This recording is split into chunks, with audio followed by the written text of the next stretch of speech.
So I'll be showing you how to remove a link or multiple links from your Instagram profile page or from your Instagram bio.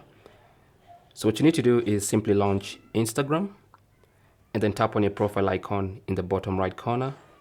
That takes you to your profile page. So tap on edit profile.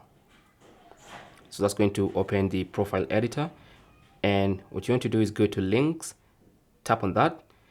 And you can see for me, I have 2 links. You might have 1 or more than 2, depending on what you really have on your Instagram bio. Now, to remove this link, all I need to do is tap on it. I can edit, or I can tap on remove link and confirm by tapping on remove once again. And that link, as you can see, has now been removed. I can remove this one as well, like that. And then now you can go back and tap on the check mark in the top right corner to save those changes. And now you can see there are no links on my Instagram bio.